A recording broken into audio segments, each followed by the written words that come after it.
Esse aumento de exportações pode aumentar o preço da carne internamente? Então, acho que se eu fosse colocar nas minhas próprias palavras, com licença, telespectadora fiel, você acha que esse aumento das exportações pode continuar afetando essa alta da inflação dos alimentos? Débora? É uma pergunta muito boa, inclusive eu quero emendar justamente no IPCA, porque a gente vai falar de carne, a gente vai falar de alimentos de uma forma geral. Mas quando a gente pensa em inflação hoje, né, e o IPCA 15 mostra isso muito para a gente, Diego, a inflação está vindo muito pesada ainda nos alimentos.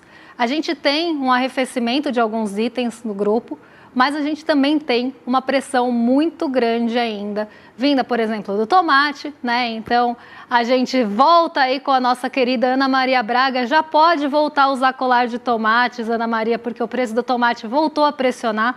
Mas tomate, a gente precisa entender que tem sazonalidade, né? A gente tem a sazonalidade do tomate normalmente em períodos mais quentes. O tomate volta a sofrer, tem também a sazonalidade de colheita do tomate. Então, o tomate tem um caso bem específico, que ele volta a sofrer em alguns momentos. E aí ele tem essa disparada e todo mundo fica muito assustado. Quando a gente for ver o gráfico aqui, a gente vai ver que o tomate está ali disparado no mês em relação às altas. Subiu 36% só esse mês, mas aqui sem surpresa nenhuma, porque a gente já tinha visto, né, a inflação, as outras prévias, então o IGP-10, por exemplo, outras prévias já mostrando isso para a gente, que ia ter essa inflação do tomate, que ia continuar tendo inflação no café e que esses itens eles iam continuar pressionando o seu bolso. Mas por quê? O tomate tem um caso ainda mais específico que envolve a temporada e a forma de plantio e colheita. Mas os outros itens de alimento estão sofrendo muito com as questões climáticas mesmo. Então o café é um exemplo, o cacau na África, né? A gente falou bastante de chocolate esses dias, o cacau na África está sofrendo do mesmo problema que o café. Né, os frutos não tão bons, as folhas não tão boas, tá tudo ali numa qualidade muito ruim pelas questões climáticas e o café é um exemplo muito parecido.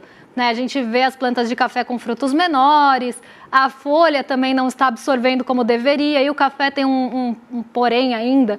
Né? Ele aborta as frutinhas quando ele acha que ele precisa disso para sobreviver, então a colheita também fica diminuída. Mas a gente não pode esquecer, e aí voltando, né, a pergunta da nossa espectadora, é que a gente exporta muito, né, e o preço para fora está muito atrativo.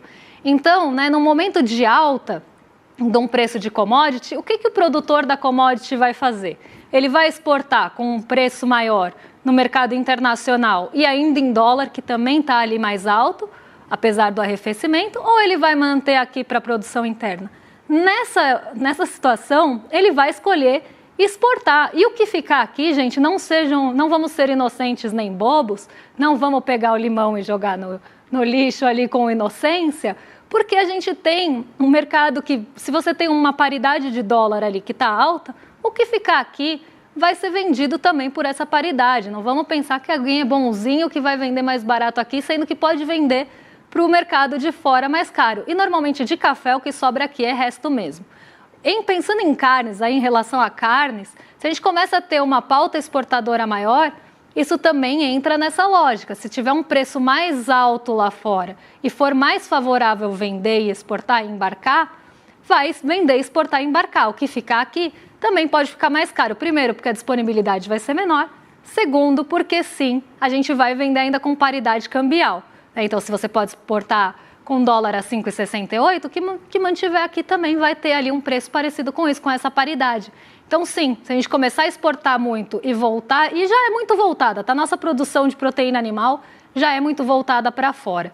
Então, nenhuma novidade aqui. O que pode acontecer é essa proporção aumentar e a disponibilidade aqui ficar menor. E aí entra outro problema.